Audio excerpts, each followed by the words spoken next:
Hello everybody, and welcome back to Six today. I'm your host Floyd, and today I'm glad to be talking all things One Magnify. So to do just that, I'm joined by Damien McKenna. Welcome today, Damien. Glad to have you on the platform.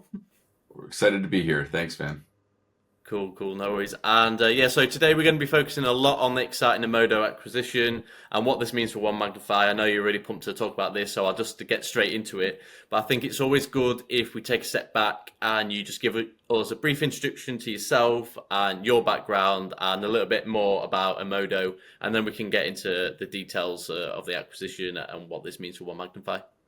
Yeah, you got it, Floyd. So I'm Damien McKenna. I'm one of the co-founders here at Emodo. We're a programmatic ad tech company that drives performance at scale for advertisers and more revenue for publishers through AI innovation in connected television and native advertising. I've been working in ad tech for over 20 years, right back to my first job out of graduate school as a product manager at a company called DoubleClick, which was eventually acquired by Google. I built ad tech products and led teams and businesses at both Google and Meta, as well as my own startup. After that, I joined a former colleague at Emodo when it was owned by the company Ericsson, which is a large publicly traded Swedish telecom company.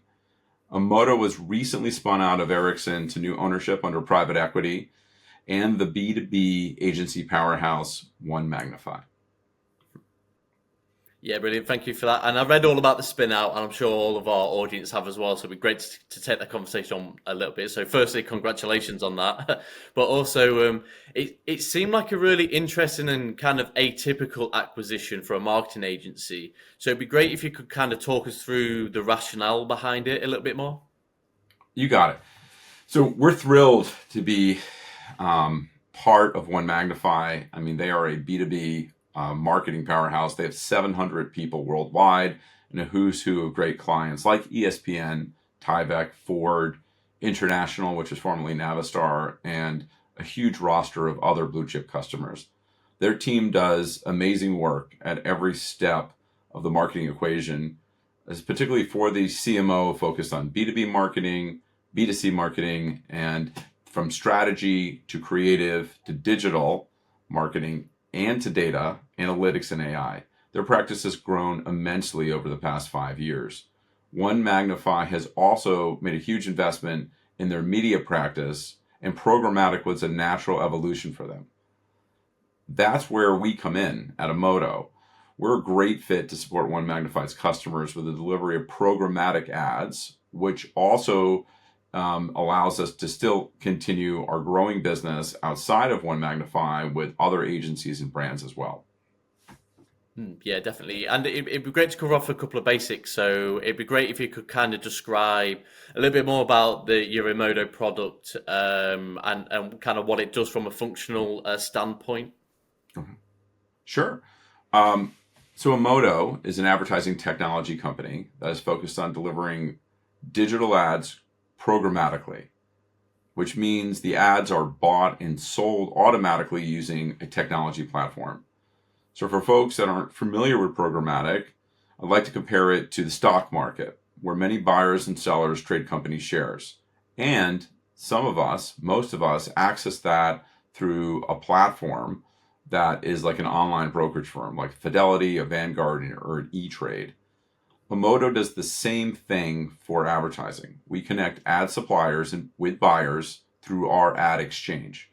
We work with many different advertisers. Our specialty is connected television, which means ads on streaming platforms that are like Netflix, Hulu, or Tubi. We also use AI to enhance our offerings, and we make sure the right ads are shown at the right places at the right times, driving more revenue for publishers and better performance and outcomes for advertisers. At Emodo, we've pioneered AI-powered dynamic creative for the open web. First, we did it in native advertising, then we did it in CTV. We bring expertise in AI ad formats. We make them easier to buy for marketers, safe for their brand, and highly effective. The Emodo platform has all the tools needed for advertisers to create, launch, and run campaigns, and for publishers to monetize and host their ads in their streaming services or on another device and drive revenue. Yeah, definitely. And you've touched on AI there a little bit. And at CX today, I don't think we can go more than 10 minutes without having a conversation about AI. So that seems like a good segue onto the next question. All we ever hear about is AI performance and CTV. And obviously, you mentioned how you've got extensive experience in these areas. So it'd be great if we can cover off like why a brand would work with Emodo. Maybe if we can unpick what differentiates from maybe some of the bigger platforms that are out there. It's great, Floyd. I love that you use the phrase big platforms. Many of the largest platforms out there today have really become closed ecosystems. And what that means is that they've gotten so big, they've sort of developed their own standards, while many of them drive great performance. Many advertisers and publishers have asked for more openness. That's where Emodo comes in. We've been focused on what we call the open web, which has a number of advantages. From an advertiser perspective, advertisers get real transparency. They know exactly where their ads ran and how they performed, and there's no black box. We also offer premium scalable reach, and you can access top tier CTV and other inventory sources over lots of different apps and publishers, and not just via one closed ecosystem. The advertiser can own the data and the outcomes. That means advertisers can plug in their own data, they can choose their measurement partners, and they can get real results. We've seen this particularly with OneMagnify customers that have amazing first-party data, and they're looking to activate that data in their ad campaigns in a transparent way. But ultimately, what is it all about? A stronger ROI. By working with an open internet company like Emodo, advertisers get lower fees, better economics, and more dollars that are going to actual working media. Finally, there's an innovation equation here too. Smaller technology companies like Emodo are bringing needed innovations to the market in areas like AI at a speed that can't be matched by these big, larger, typically slower moving companies that have a pretty vested interest in maintaining their share and their growth. That innovation for advertisers immediately translates into creativity and impact for their brands. Yeah, definitely. And it'd be great if we can kind of cover off the target audience for a Modo, because obviously, like advertisers is a massive umbrella, and there's loads of kind of like subcategories within that. So is this something that's aimed at agencies, brands? Is it like B2B or B2C, or is it more vertical than that? That's a great question. The short answer is yes, with a few caveats. As I said earlier, Emodo is really good at driving performance at scale for advertisers and more revenue for publishers through AI innovations in CTV and native advertising. Our customers have traditionally fallen into a few buckets. On the advertiser side, we work with large global agencies, both B2B, like OneMagnify, as well B2C, like large holding companies. We are particularly a good fit for what we would call a mid-funnel focused brand, covering most verticals in B2B and in B2C. We've specialized and gotten a pretty big foothold in retail, QSR, auto, government, entertainment, and CPG over the past 6 years. Because we host a marketplace where buyers and publishers can transact, we also have a buy-side platform. Remember before I talked about the stock market where you can log in and trade across the entire exchange or multiple exchanges? That's what our market calls a demand-side platform. So that allows that advertiser to reach our unique supply and our AI-powered creative formats so they can build them for themselves and drive greater effectiveness. We also help publishers. So think about the folks that you watch CTV on over the weekend at nights or occasionally during the day, and we help them make more money from their ads as well. So we specialize in CTV and native, and we have a lot of other inventory sources for mobile and web as well. Yeah, definitely. Thank you for covering that off. And you've touched on AI again there. Obviously, it seems like everyone in advertising is using AI. Everyone in every sector is using AI, from healthcare, retail, everywhere, and all of that's got advertising within it. So it'd be great if we could go to in a little bit more specific detail about what is Emodo AI being used for specifically. Is there a lot of different use cases, or are there kind of like one or two things that you really utilizing AI for? Certainly, AI is certainly the buzzword today. At Emodo, we've actually been working with AI for over a decade, even back when we still called it machine learning. Our AI models today are focused on how we make creative intelligent. So that so that basically means how do we improve performance for both the brand and the publisher. First and foremost, we're known for our AI for personalized dynamic creative rendering. That sounds like a lot, but that AI tech is called Adapt. That's our product name for it. It automatically chooses an ad creative and through a set of permutations, effects, layout, and style elements to apply, and then it renders every impression uniquely. We pioneered this in native, and now we brought the innovation into CTV. Other models we run in conjunction with Dynamic Creative do things like filter out inaccurate data and select publisher inventory that is the most likely to drive performance, which can either mean engagement, like a click, conversion, or interaction. Yeah, definitely. So you're obviously focusing on creativity for your applications of AI. So that can be a USP within itself, right? Because I think some people really use like we talk about AI being used across everywhere, but if you speak to each individual company, people are using AI in really specific ways. So we can kind of break that down on multiple levels. But obviously, you guys are focusing on the creative application of AI. So it'd be great if you could just talk our viewers through the decision making behind that. Absolutely. I talked earlier about the importance of working on the open web. That's really important to us at Moto.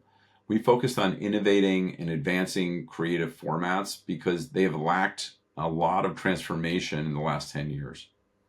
This is possible through the marriage of art and science. Our creative format, Emodo Adapt, it captures attention, it drives creative effectiveness, and it increases revenue for publishers through dynamic enrichment of image-based native ads.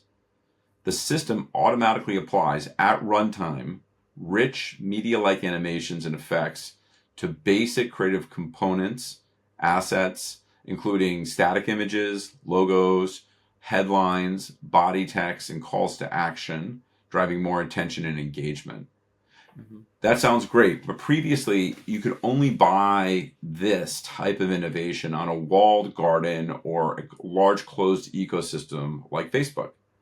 We make it possible to deliver that anywhere on the open web. We started with native because it's a category with a lot of spend and not a lot of recent innovation.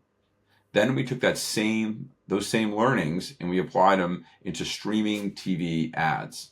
So in simple terms, a Moto Adapt, the ad unit that is optimized for consumer attention and engagement and better performance for publishers, it delivers creative effectiveness beyond what is possible with standard ads that you see on TV, web, and mobile today. Mm. Yeah, definitely. And we've spoken a lot about AI in this call today. But the acquisition is obviously quite a big detail that you guys want to discuss. So it's obviously early in the relationship, but how do you envision the collaboration with One Magnify? We are really excited about the potential with this new partnership. We've already been running campaigns for some of One Magnify's largest customers, and we are charting a roadmap for additional products and enhancements for our platform. From our perspective, One Magnify has so many of the pieces that drive great outcomes for B2B brands already, from creative to first party data to an understanding of what drives performance. We're excited to take all of that and activate it for brands' ad spend to deliver better results. B2B brands are rapidly implementing a lot of tactics and technologies from B2B digital advertising. We look forward to helping One Magnify clients do just that with Emodo. Mm. Yeah, brilliant. And it'd be great just as a final talking point, really. I always like to kind of like look ahead to the future. So I guess the question within that is what's on the roadmap for Emodo? Oh, we're continuing to innovate in a lot of areas. First, Mhm. you can expect us to develop and launch more proprietary AI powered innovations and make more of them accessible to the ecosystem in a variety of ways. That means making them more extensible as services or APIs. Second, we're expanding our direct publisher base in the US and globally, particularly in CTV, with integrations to provide global omni-channel supply in our exchange, and that includes for B2B advertisers. Third, we're continuing to make advancements in data, optimization, and AI to continue to deliver scale and impact for our advertisers and publisher partners. This is where AI can really shine. Delivering breakthrough performance in automated media buying is not an easy task. It takes real expertise and investment. Our Adapt Creative is just such a product. We've developed it to take advertiser performance objectives and let the machine optimize for those outcomes. In a world of growing media choices, particularly in connected television, changing identity, and changing data structures in all of these different environments, it's never been more important to leverage something like AI to deliver scale and effectiveness for brands. So being able to do that in CTV is a real breakthrough, and it's really exciting for us. Yeah, definitely. And I think it's a wider. It does speak to the wider excitement around AI in CX really, because you 100%. can you spend one conversation talking about one form of CX in advertising and how that can improve things, but then you having another conversation about something where the application of AI has been used completely differently. But the overall excitement, it kind of feels like we're past the hype cycle. Like AI is here now, so it's really good to be having these conversations now about acquisitions and how AI is being used rather than saying, oh, AI is going to be brilliant, one day when it happens. So I'm sure you're feeling that from your perspective too, right? Absolutely. We're incredibly excited to be where we are at today. When we started our journey in 2018, 2019 at Ericsson, we had an outsized data science investment and machine learning practice. And what we were leveraging it for then was really for efficiency to deliver better outcomes due to data constraints from a lot of our data partners. Fast forward, that practice has become our superpower. And Hmm. when we started taking publisher and advertiser and agency feedback, they said, "Can you make activation easier? Can you make these ads work better?" And we started applying that data science and that machine learning, what we call AI today, to advertiser outcomes on the creative side, and it really took off. When we launched our first format, within 11 months, it became a quarter of our entire global business, and Wow. that growth has never stopped. So today, we're extremely proud and excited to be in the position we're in and to be partnered with the partners that we currently have at OneMagnify, because I think the next breakthrough will be for brands that have that powerful understanding of their own first party data and their own customer data, and how do they extend that customer experience to a better user or advertising experience as well. Yeah, definitely, definitely. And I think that's a poignant kind of place to wrap up today. So I'd just like to thank you for your time, Damien. It's been a great chat. It's been good to catch up. And just thank you to all of our viewers as well for your continued support on these videos. And just a shameless plug of not forgetting to like and subscribe and sign up to our newsletters. We've also got our WhatsApp and Reddit communities as well, where we share all of our latest news. So yeah, if you want to stay connected to all things CX today, then follow all those links. But I'd just like to thank you for your time today, Damien. Yeah, thank you, Floyd, for everything. We're excited to be part of all of this. Nice one, thank you.